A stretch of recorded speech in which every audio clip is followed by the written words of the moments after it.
an investor, we all want our investments to grow real quick, but we also don't want to take high risks. But do you think it is practical and is it feasible in today's economical situation? Well, let's discuss what are the different kind of investments that you can be a part of from a low risk perspective. Hello and namaste. Welcome once again to my channel Anamika and Rana, where we talk about finance, business and career tips as well. Today in this video, we will talk about what are the different kind of investment options that you can invest into from a low risk and a good return perspective. But before that, it's important to understand that risk and returns go hand in hand. Higher the risk, higher the returns and vice versa. So let's discuss that if you are a person who does not like risks too much or you are a risk averse person, then what are the possible options that you can start pooling or investing your money into? Also, it's important to understand that when we talk about investment, there are two kinds of categories: financial assets and non-financial assets. So financial assets are something like stock market or mutual funds or fixed deposits or even something like PPF, that is public provident fund. And the non-financial assets are something like gold or even real estate investment. So let's talk about all of these investments one by one. The number one option that you can consider is debt mutual funds. Now, debt mutual funds are basically schemes which provide the investor steady returns. So if you are someone who does not like the volatility in the market, then debt mutual fund is a good option because it is less volatile and hence it is less risky as well. Also, debt funds invest in fixed interest securities like corporate bonds or government securities or even commercial papers and similar kind of money market instruments. Now let's talk about the risk part. Nothing comes risk-free. So in debt instruments also the risk is about interest risk and even the credit risk. So before you invest your money into any debt fund, make sure you do a quick analysis or a quick research around the risk portion as well. Now let's talk about the interest returns from a debt fund. Depending on the kind of fund you invest into, the return can vary somewhat up to 9% and sometimes even up to 10% per annum. The number two option is NPS, which is National Pension Scheme. Now, the NPS is managed by the PFRDA, which is Pension Fund Regulatory and Development Authority.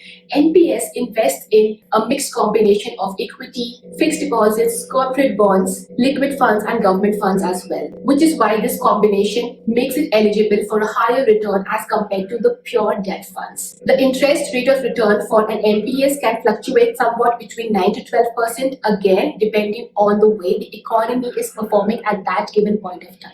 The option number three is PPF, which is Public Provident Fund, the one investment which a lot of people know about and turn towards.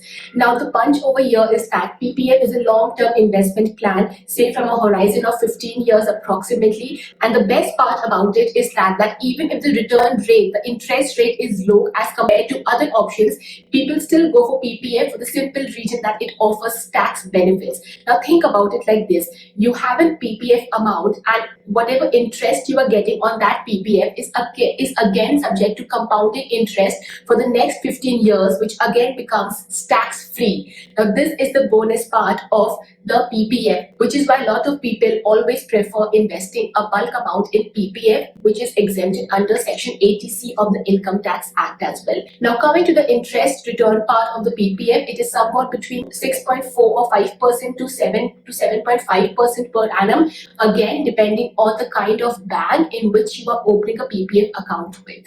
And the fourth and the last option is a fixed deposit or even a recurring deposit, which is FD or RD.